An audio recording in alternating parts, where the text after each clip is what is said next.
Hello दोस्तों, स्वागत है आप सबका आपके अपने यूट्यूब चैनल परीक्षा का पगलू में। आज हम सब हल करेंगे संस्कृत डीएलएड प्रथम सेमेस्टर के अति लघु प्रश्नों का जबरदस्त हल 2016 से 2024 तक। तो चलिए शुरू करते हैं। 2016 में हमारे 2 संस्कृत के पेपर हुए थे क्योंकि एक पेपर लीक हो गया था। तो चलिए शुरू करते हैं। आज का पहला प्रश्न है हमारा, चिक्रोड़ा मकराह सारिका मराला शशका शब्दों में से किन्हीं 2 शब्दों के हिंदी अर्थ लिखिए। हमें पेपर में 2 ही शब्दों के अर्थ लिखने होंगे, लेकिन हम यहाँ पर सभी जानेंगे। चिक्रोड़ा क्या होगा? गिलहरी। मकरा क्या होगा? मगरमच्छ, घड़ियाल। सारिका क्या होगा? मैना। मराहला क्या होगा? हंस। शशका क्या होगा? खरगोश। आगे है, चाहिए के योग में किस लकार का प्रयोग किया जाता है? तो चाहिए के योग में विधिलिंग लकार का प्रयोग किया जाता है। ठीक है। अब देखो अतिरिक्त जानकारी, हमें देखो एग्जाम में लिखना होगा तो ये नीचे का सिर्फ इतना ही लिखना होगा। ठीक, इतना। ठीक, इतना। नीचे की जानकारी एक्स्ट्रा है वो हम जानेंगे सिर्फ। ठीक है, वो लिखना नहीं होगा एग्जाम में। संस्कृत में 10 लकार होते हैं। ठीक है। तो पहला होता है लट लकार, मतलब प्रेजेंट टेंस कहेंगे इसे इंग्लिश में। वर्तमान काल, जैसे रामः खेलति, राम खेलता है। दूसरा होता है लोट लकार, इम्परेटिव मूड, आज्ञार्थक, इसमें आज्ञा दी जाती है लोट लकार में, जैसे भवान गच्छतु, आप जाइए। तीसरा है लंग लकार, मतलब पास्ट टेंस अन्यतन भूतकाल, जैसे भवान तस्मिन दिने भोजनम पच, आपने उस दिन भोजन पकाया था। चौथा है विधिलिंग लकार, पोटेंशियल मूड, चाहिए के अर्थ में, जैसे भगवान पठेत, आपको पढ़ना चाहिए। पांचवा है लुट लकार, फर्स्ट फ्यूचर टेंस और पेरिफ्रेस्टिक, अन्यतन भविष्यत्काल, जैसे सः परश्वः विद्यालयम गन्तः, वह परसों विद्यालय जाएगा। छठा है लिट लकार, सेकंड फ्यूचर टेंस, सामान्य भविष्यत्काल, जैसे रामः इदं कार्यं करिष्यति, राम यह कार्य करेगा।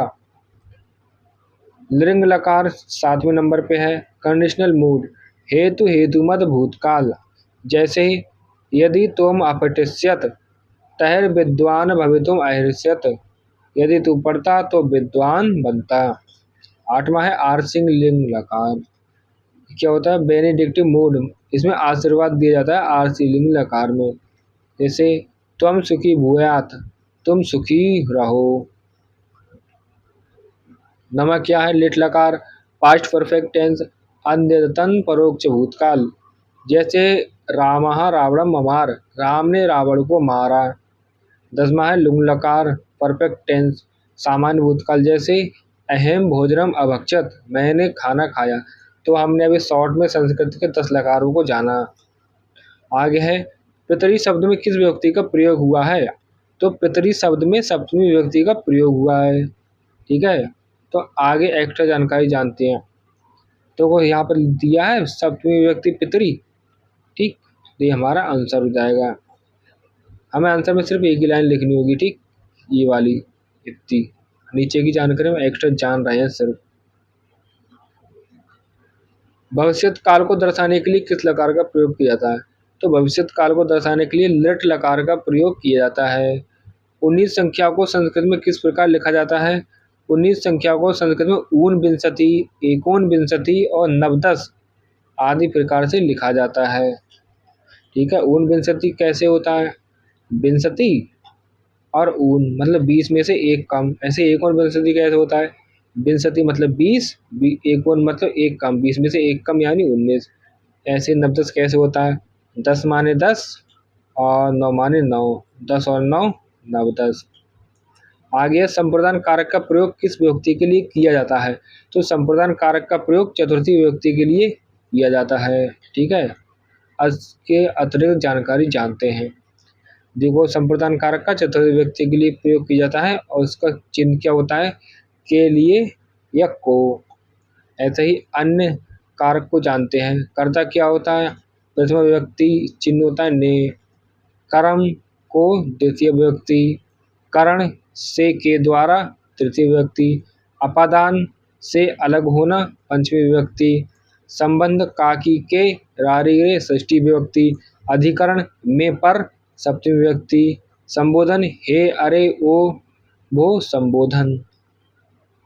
आज 2016 का दूसरा प्रश्न, निम्नलिखित शब्दों में से किन्हीं 4 शब्दों के हिंदी अर्थ लिखिए। कौन कौन से शब्द हैं देखो, समाचार पत्रम, समाचार पत्रम क्या होगा, समाचार पत्र या अखबार। अश्रु क्या होगा, आंसू। न्यायालय क्या होगा, न्यायालय या अदालत। स्वाहा क्या होगा, कल आने वाला दिन। पितृभ्य क्या होगा, चाचा या ताऊ मतलब पिता के भाई। पितामह क्या होगा, दादा। और धूमा क्या होगा, धुआं। आगे है, राम हरि गुरु सर्व तद युष्मद् अस्मद् शब्दों में संज्ञा सर्वनाम को अलग अलग करिए। ठीक है, तो संज्ञा शब्द क्या होते हैं, किसी व्यक्ति का नाम होगा, जैसे राम भी एक नाम है, हरि भी एक नाम है, और गुरु हमारी, गुरु भी एक नाम है। गुरु मतलब जातिवाचक संज्ञा हो जाएगा, ठीक है ही संज्ञा है, लेकिन गुरु। सर्वनाम शब्द क्या होते हैं, संज्ञा के स्थान पर प्रयोग किए जाते हैं। सर्व, सर्व भी हमारा सर्वनाम है, तद भी सर्वनाम है, युष्मद् भी सर्वनाम है, और अस्मद् भी सर्वनाम है। आगे क्या है, निम्नलिखित शब्दों में पुल्लिंग, स्त्रीलिंग और नपुंसकलिंग शब्दों की अलग अलग सूची बनाइए। ठीक है, तो पुल्लिंग शब्दों में हमारे कौन कौन से आएंगे, हिमालय, सागर, राजन। स्त्रीलिंग शब्दों में कौन कौन से आएंगे हमारे, गंगा, नदी, वधु। नपुंसकलिंग में कौन कौन से आएंगे, फलम, पुस्तकम, सौंदर्यम। संस्कृत में हमारे 3 लिंग होते हैं, हिंदी में सिर्फ 2 ही लिंग होते हैं। राम शब्द प्रथम व्यक्ति एक वचन एवं बालक शब्द तृतीय व्यक्ति बहुवचन शब्द का रूप लिखिए। तो राम क्या भी लिखनी है एक रूप, और एक रूप बालक का भी लिखना है। तो राम शब्द प्रथम व्यक्ति एक वचन क्या होगा, रामः। बालक शब्द तृतीय व्यक्ति बहुवचन क्या होगा, वाल्कः। ठीक, देखो राम शब्द प्रथम व्यक्ति एक वचन, तो राम शब्द प्रथमा व्यक्ति एक वचन रामः, और बालक का क्या है, बालक शब्द तृतीय व्यक्ति बहुवचन, बालक शब्द तृतीय व्यक्ति बहुवचन बालक है देखो। ठीक है, आगे क्या है, गम धातु का रूप लट लकार मध्यम पुरुष तीनों वचनों में लिखिए। तो अति लघु में सिर्फ हमारा क्या पूछे, सिर्फ मध्यम पुरुष ही पूछा है, तो हम सिर्फ मध्यम पुरुष ही लिख कर आएंगे। तो मध्यम पुरुष में क्या होता है, गम धातु का रूप लट लकार वर्तमान काल में, गच्छसि, गच्छधा, गच्छत। और अतिरिक्त जानकारी जानते हैं, इसके सभी रूप ये देखो लिखे हैं हमारे। लट लगा वर्तमान काल में देखो, प्रथम पुरुष क्या होगा, गच्छति, गच्छा, गच्छति, गच्छन्ति। मध्यम पुरुष क्या होगा, गच्छसि, गच्छथा, गच्छत। उत्तम पुरुष क्या होगा, गच्छामि, गच्छावः, गच्छामः। आगे निम्नलिखित को सही सुमेलित कीजिए। हमें देखो सही सुमेलित करना है। प्रथम पुरुष क्या होगा, वह। मध्यम पुरुष क्या होगा, तुम। उत्तम पुरुष क्या होगा, मैं। यहाँ पर देखो अतिरिक्त जानकारी हमने ऐड की है याद करने के लिए। प्रथम पुरुष क्या होगा, सह, तव, ते, मतलब वह, वे दोनों, वे सब। मध्यम पुरुष क्या होगा, त्वम, युवाम, यूयम, मतलब तुम दोनों, तुम सब। उत्तम पुरुष क्या होगा, अहम, आवाम, हम सब। अहम, आवाम, हम सब, मैं, हम दोनों, हम सब। तो एक वचन का ये हो गया, द्विवचन का ये हो गया, बहुवचन का ये हो गया। अब 2017 में निम्नलिखित पशु पक्षियों के नाम संस्कृत में लिखिए। किसके के नाम लिखने हैं, गधा को क्या कहेंगे, गर्दभः। तोता को क्या कहेंगे, सुकः। मछली को क्या कहेंगे, मत्स्यः। बकरी को क्या कहेंगे, अजा। आगे है, मुनिवी शब्द किस विभक्ति और वचन में है। तो मुनिवी शब्द तृतीय विभक्ति और बहुवचन में है। देखो अतिरिक्त जानकारी, मुनिवी शब्द देखो कहाँ पर दिख रहा है, तृतीय विभक्ति में, ये है देखो, है बहुवचन में। ठीक है, हाँ। आगे है, इसमभ्यम शब्द किस विभक्ति और वचन में है। तो इसमभ्यम शब्द चतुर्थी विभक्ति और बहुवचन में है। ठीक, चतुर्थी विभक्ति और बहुवचन में इसमभ्यम, तो वहाँ भी हो जाएगा, लेकिन हम इसमभ्यम पूछा ना, इसमभ्यम लिख के आएंगे। संस्कृत में कितने पुरुष होते हैं, अभी हमने देखा था प्रथम पुरुष, मध्यम पुरुष और उत्तम पुरुष, 3 ही पुरुष होते हैं। आगे है न्यायात पथम प्रविचलन्ति पदम न धीरा। इस वाक्य का हिंदी में अर्थ लिखिए। क्या है? न्यायात पथम प्रविचलन्ति पदम न धीरा। हिंदी अर्थ क्या हो जाएगा इसका हमारा? धीर पुरुष न्याय के पथ से कभी विचलित नहीं होते। धीर पुरुष कौन कौन होते हैं? बुद्धिमान और साहसी। आगे संस्कृत में कितने लकार होते हैं? तो संस्कृत में 10 लकार होते हैं। कौन कौन से? डट लकार, लोट लकार, लंग लकार, विधिलिंग लकार, लुट लकार, लिट लकार, लिंग लकार, आर्सलिंग लकार, लिट लकार और लुंग लकार। ठीक है, कितने? टोटल 10 लकार हो गए। और 2018 में भी हमारे संस्कृत के 2 पेपर हुए थे। एक लीक हो गया था, इसके बाद दोबारा हुआ था। कहीं लीक नहीं होगा या कहीं नकल वकल पकड़ी गई होगी, इसलिए दोबारा हुआ था। निम्नलिखित फल व सब्जियों के नाम संस्कृत में लिखिए। तो जामुन को क्या कहेंगे? जम्बू फलम। आम को क्या कहेंगे? आम्रम। कद्दू को क्या कहेंगे? कूष्मांडा। करेला को कहेंगे कारवेल्लम। अगला प्रश्न क्या है हमारा? विदुषा शब्द तृतीय व्यक्ति और एक वचन में आता है। ठीक है, प्रश्न क्या है हमारा? विदुषा शब्द किस व्यक्ति और वचन में आता है? तो विदुषा शब्द हमारा तृतीय विभक्ति और एक वचन में आता है। कहाँ पर है? देखो विद्वान या विद्वस सकारात पुल्लिंग, इसका तृतीय विभक्ति एक वचन में विदुषा शब्द आ रहा है। आगे है युष्मत् शब्द का द्वितीय विभक्ति बहुवचन रूप लिखिए। युष्मत् शब्द का द्वितीय विभक्ति बहुवचन रूप होगा युष्मान। युष्मत् का मतलब होता है तुम, तो इसका द्वितीय विभक्ति बहुवचन रूप क्या है? युष्मान है। देखो युष्मान। आगे है वृक्ष शब्द का पंचमी विभक्ति एक वचन रूप लिखिए। तो वृक्ष शब्द का पंचमी विभक्ति एक वचन रूप क्या होगा? वृक्षात। ठीक है, जैसे हमें सिर्फ पंचमी विभक्ति एक वचन रूप पूछा, अतिलघु में सिर्फ वो ही लिख के आएंगे और कुछ हमें फालतू बिल्कुल भी नहीं लिखना है। तो एक लाइन का उत्तर है तो एक लाइन का उत्तर ही लिख कर आएंगे पेपर में। देखो वृक्ष शब्द के आकारांत पुल्लिंग के रूप है। ठीक है, ये तो पंचमी व्यक्ति एक वचन रूप क्या होगा? देखो इसमें वृक्षात है। देखो ये आगे सूक्ति हितम मनोहारी चा दुर्लभम वचः। इस सूक्ति का आशय हिंदी में लिखिए। हितम मनोहारी चा दुर्लभम वचः का हिंदी में अर्थ होगा हितकारी और प्रिय लगने वाली बात एक साथ संभव नहीं होती है। आगे है सेवकः स्वकार्यम अकरोत्। संस्कृत वाक्य का हिंदी में अनुवाद कीजिए। तो सेवका स्वकार्यम अकरोत् का हिंदी वाक्य में अनुवाद क्या होगा? सेवक ने अपना काम किया। 2018 का दूसरा पेपर देखो। अण प्रत्याहार के अंतर्गत कौन से वर्ण आते हैं? ठीक है, तो अण प्रत्याहार के अंदर कौन कौन से आते हैं? आ, ई, उ, री, लृ, ए, ओ, ऐ, ओ, औ। ठीक है, हा, या, वा, र, ल। इतने वर्ण हमारे अण प्रत्याहार के अंदर आते हैं। प्रत्याहार क्या होते हैं? माहेश्वर सूत्रों से बनते हैं प्रत्याहार। महादेव का डमरू से निकले और पाणि द्वारा अष्टाध्यायी में संकलित 14 माहेश्वर सूत्र कौन से हैं? ये है, देखो हम जानते हैं। क्या होगा? आयुड़ रेड़ के एड़ अयोड़ हाय बाराटलाड़ यमंगणम झबाए घड़दव जब गड़दत खब चटत चटतव कपय सकसर हल। ठीक है, और कौन सा प्रत्याहार पूछा था? अड़। तो अड़ में शुरू में आ रहा है आ। ठीक है, अड़ में शुरू में आ रहा है आ। ठीक है, ये है आ हमारा ऊपर वाला, और अड़ा कहाँ पर है हमारा? ये है, ये है। तो यहाँ से लेके यहाँ तक के सारे वर्ण हो जाएंगे, लेकिन लास्ट वाला हम नहीं मानेंगे, लास्ट वाला नहीं मानते। ठीक है, आ ये है और अड़ा ये है। ठीक है जी, जिसके अंत में हलंत ये वाले हम नहीं गिनते हैं वर्ण। तो ये कौन कौन से हो जाएंगे फिर? आ, ई, उ, री, री, लिरी, ए औ, हाय वारट ला। यहाँ तक हो जाएंगे टोटल वर्ण। ठीक, कौन कौन से हो जाएंगे हमारे?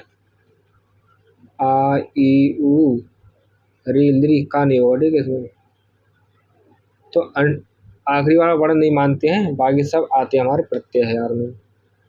ठीक, और आगे क्या है हमारा प्रश्न? हम सब पाठ पढ़ेंगे, वाक्य का संस्कृत में अनुवाद कीजिए। तो हम सब पाठ पढ़ेंगे, वाक्य का संस्कृत में अनुवाद क्या होगा? वयम पाठम पठिष्यामः। आगे है दुर्मोपाय पादानम से संबंधित व्यक्ति का नाम लिखिए। इसके अंदर देखो अपादानम छुपा हुआ है, यहाँ पर है देखो अपादानम छुपा हुआ है। तो अपादान की व्यक्ति कौन सी होती है? पंचमी, हमने अभी ऊपर पढ़ी थी। ध्रुवम पाय पादानम से संबंधित व्यक्ति का नाम है पंचमी व्यक्ति, जिसका कारक अपादान तथा चिन्ह से अलग होने में अर्थ में प्रयोग होता है। जैसे वृक्षात पत्रम पतति, वृक्ष से पत्ते गिरते हैं, यह मतलब अलग होते हैं। आगे है राजपुरुषा का समास विग्रह कीजिए तथा समास का नाम लिखिए। तो राजपुरुष का समास विग्रह क्या हो गया? राज्ञः पुरुषः। ये राजा नहीं है, राज्ञः है, ठीक है, राज्ञः पुरुषः। और इसमें तत्पुरुष समास है, ठीक है, राजपुरुष में तत्पुरुष समास है। आगे है हरि शब्द की द्वितीय व्यक्ति के तीनों वचनों के रूप लिखिए।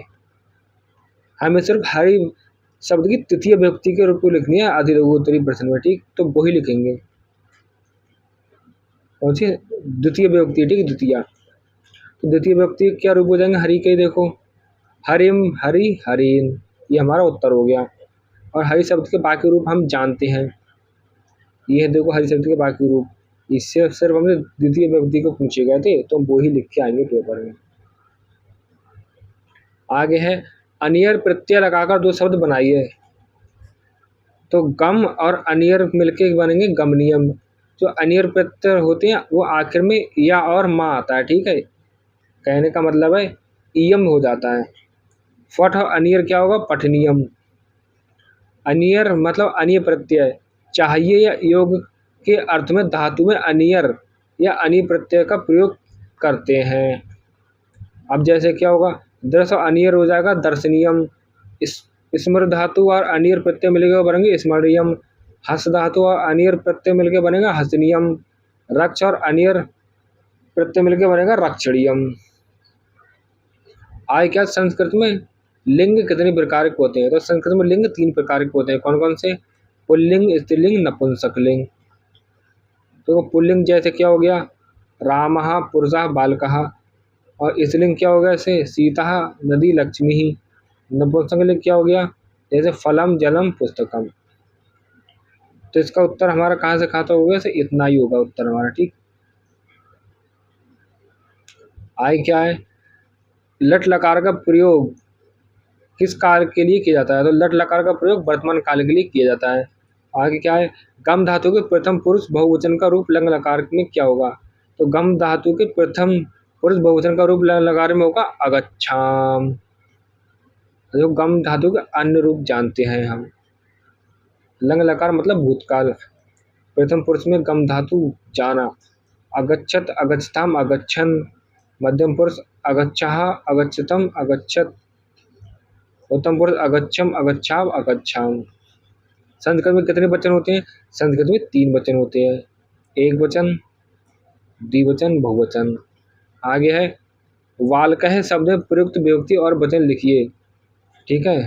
तो बालकः शब्द में कौन सी विभक्ति वचन होगी? बालकः शब्द में होगी तृतीय विभक्ति और बहुवचन है, देखो तृतीय विभक्ति और बहुवचन। नवीनतम, नवनीतम शब्द का हिंदी अर्थ क्या हो? ये नवीनतम नहीं है, नवनीतम है, ठीक है। क्या है? नव और नीतम, ठीक है। नीतम होगा मक्खन और नव होगा ताजा, तो दोनों मिलके बनेंगे ताजा मक्खन। तो नवनीतम का अर्थ होगा ताजा मक्खन। 2 पशु और 2 पक्षियों के नाम लिखिए। 2021 का हमारा प्रश्न। तो सिंघा शेर, गजहा हाथी, 2 पशु हो गए हमारे। और 2 पक्षियों के नाम सुकहा तोता, मयूरहा मोर, ये 2 पक्षी हो गए। संस्कृत में कितने पुरुष होते हैं? अभी हमने ऊपर पढ़ते संस्कृत में 3 पुरुष होते हैं। कौन कौन से? प्रथम पुरुष, मध्यम पुरुष, उत्तम पुरुष। आगे भविष्यत काल के लिए कौन सा लकार प्रयुक्त होता है? तो भविष्यत काल के लिए लिट लकार प्रयुक्त होता है। आगे विद्या ददाति विनयम का क्या आशय है? तो विद्या ददाति विनयम का आशय क्या है? विद्या अर्थात शिक्षा मनुष्य के भीतर विनय मतलब नम्रता, शिष्टाचार उत्पन्न करती है। अगला प्रश्न क्या है? मति शब्द किस व्यक्ति और वचन में आता है? तो मति शब्द द्वितीय व्यक्ति और बहुवचन में आता है। किसमें आता है मध्य शब्द? द्वितीय व्यक्ति और बहुवचन में, ठीक है।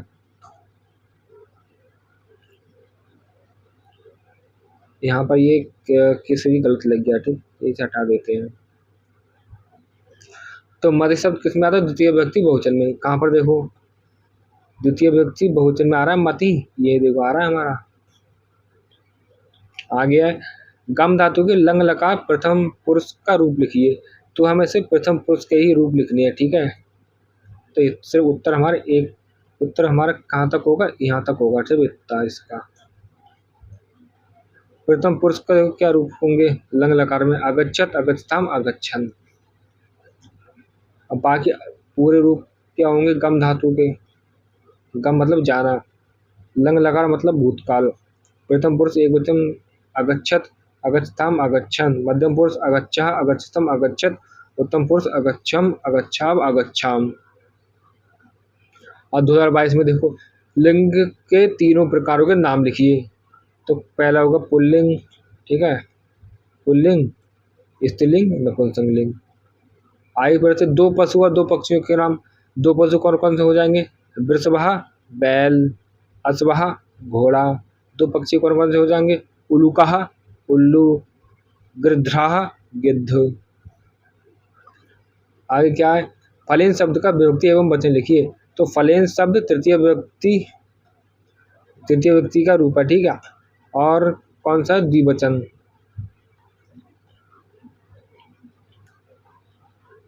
एक वचन है, ठीक है। फलम तृतीय व्यक्ति एक वचन है, यहाँ पे हमें लिखा नहीं है एक वचन, यहाँ पर लिख देते हैं एक वचन, एक वचन। तो फलेन शब्द का है हमारा? तृतीय व्यक्ति एक वचन का। आगे है रमा शब्द का सप्तमी व्यक्ति बहुवचन रूप लिखिए। तो रमा शब्द का सप्तमी व्यक्ति बहुवचन रूप क्या होगा? रामासु। कहाँ पर है रामासु? देखो हमारा, यह देखो सप्तमी व्यक्ति बहुवचन रमा शब्द का। आगे है उत्तिष्ठत जागृत प्राप्य वरान्य बोधत का हिंदी में अर्थ क्या होगा? तो उत्तिष्ठत जागृत प्राप्य वरान्य बोधत का हिंदी में अर्थ होगा उठो, जागो और जानकर श्रेष्ठ पुरुषों के सानिध्य में ज्ञान प्राप्त करो। आगे चाहिए के अर्थ में कौन सा लकार प्रयुक्त होता है? तो चाहिए के अर्थ में कौन सा प्रयुक्त होता है हमारा? विधिलिंग लकार। अब आते हैं 2023 पर। अधोलिखित का संस्कृत लिखिए। सरसों का क्या होगा संस्कृत? सरसपः। शरीफा का क्या होगा? सीताफलम। कटहल का क्या होगा? पनसम। पीपल का क्या होगा? अश्वत्थः। और आगे निम्नलिखित का नाम हिंदी में लिखिए। वृक्षा क्या होगा? पाकड़ का वृक्ष। पलासा क्या होगा? पलास या टेसू का पेड़ होता है जो वो। तुम्बी क्या होगा? लौकी। अमृतफलम क्या होगा? नाशपाती। आगे किन्हीं दो पशुओं के नाम लिखिए। तो उष्ट्रा का हो जा ऊँट, बरहा सुअर। ये दो पशुओं के नाम हो गए हमारे। आगे सुविधि कौन सी है? हितम मनोहारी च दुर्लभम बचा। हितम मनोहारी च हितम मनोहारी च दुर्लभम वचा। सुविधि का हिंदी में अर्थ क्या होगा? ऐसा वचन जो हितकारी या भला करने वाला हो, मनोहारी मन को प्रिय लगने वाला हो, वह दुर्लभ मतलब बहुत ही कठिनता से मिलता है। आगे विदिशा शब्द का वचन व्यक्ति बताइए। तो विदिशा शब्द की वचन है एवं व्यक्ति क्या है? तृतीय व्यक्ति है और एक वचन है। देखो तृतीय व्यक्ति और एक वचन है विदिशा में। काय के शब्द है ये? विद्वान के, ठीक, विद्वान शब्द के रूप है सकार पुल्लिंग के। आगे बहुत शब्द का पुल्लिंग और स्त्रीलिंग दोनों में प्रथमा व्यक्ति के सही वचन को लिखिए। तो बहुत शब्द देखो पुल्लिंग शब्द में देखो प्रथमा व्यक्ति में पूछे रूप तो ये है। प्रथमा व्यक्ति में रूप कौन कौन से हो जाएंगे? भवान, भवंता, भवंता। कौन से? पुल्लिंग में। अब स्त्रीलिंग में देखो भवत के, भवती, भवत्यो, भवत्सः प्रथमा व्यक्ति में, ठीक है। तो हमारा उत्तर कहाँ से होगा? सिर्फ इतना ही उत्तर होगा। इसके पूरे रूप देखो कौन कौन से हैं। ये देखो पूरे रूप नीचे दिए हुए हैं, हमसे सिर्फ प्रथमा व्यक्ति के पूछे गए थे, ठीक, दोनों में ही। ये देखो पुल्लिंग है, इसके सिर्फ प्रथमा व्यक्ति के पूछे गए थे, तो हमें वो लिखने थे सिर्फ एक ही लाइन में। ऐसे स्त्रीलिंग के पूछेगा भगवत के, वो भी प्रथम व्यक्ति के पूछेगा अति लघु में, तो वो भी हम एक ही लाइन लिखेंगे सिर्फ। आगे 2024 अधोलिखित संख्याओं की संस्कृत लिखो। 8 को क्या कहेंगे अष्ट, 16 को क्या कहेंगे षोडश, 20 को कहेंगे विंशति, 1 को कहेंगे एकम, 3 को कहेंगे त्रयः। और आगे है किन्हीं 5 पशुओं के नाम संस्कृत में लिखिए। तो पहला कौन हो जाएगा हिरण, हिरण को क्या कहेंगे मृगः या हरिणः, बाघ को क्या कहेंगे व्याघ्रः, गाय को क्या कहेंगे गौ या धेनु, बैल को क्या कहेंगे वृषभः, भैंसा को कहेंगे महिषः। सूक्ति कौन सी है, उद्योगिनम पुरुष सिंहमपैति लक्ष्मी। इसका अर्थ क्या होगा हिंदी में, उद्योगिन पुरुष सिंहमुपैति लक्ष्मी। इसका हिंदी में अर्थ है उद्योगी परिश्रमी पुरुष शेर के, परिश्रमी पुरुष जो शेर के समान होता है उसके पास ही लक्ष्मी मतलब धन समृद्धि आती है। आगे है पट धातु का लट लकार मध्यम पुरुष तीनों वचनों में रूप लिखिए। तो हमसे सिर्फ मध्यम पुरुष पूछा है, ठीक है तेलुगु में, तो ये है मध्यम पुरुष। पटसी पटसा पठत, कौन से लकार का पूछा, लट लकार का वर्तमान काल का। और सारे रूप ये हमारे देखो पट धातु के लट लकार में, लट लकार वर्तमान काल में।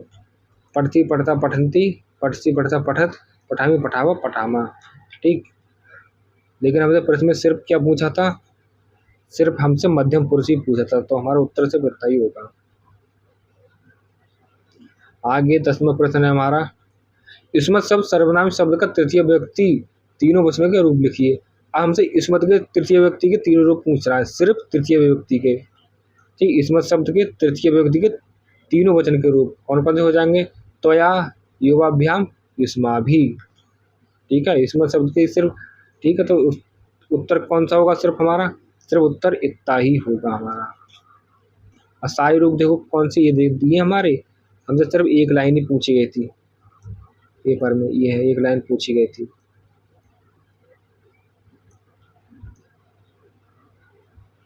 आई क्या है, सह विद्यालय में अगच्छत का हिंदी में अनुवाद कीजिए। तो हिंदी में क्या अनुवाद होगा, वह विद्यालय गई। तो आज की क्लास हमारी यही समाप्त होती है। आज सबका बहुत बहुत धन्यवाद, जय हिंद। आज हमने सारे अति लघु प्रश्न किए, ठीक है। और हमने जो कल ऑब्जेक्टिव इसके MCQ प्रश्न किए थे उनमें 2016 का एक जो सेट था उसके ऑब्जेक्टिव नहीं हुए थे, तो हम वो कर लेंगे और कभी। आप सभी का बहुत बहुत धन्यवाद।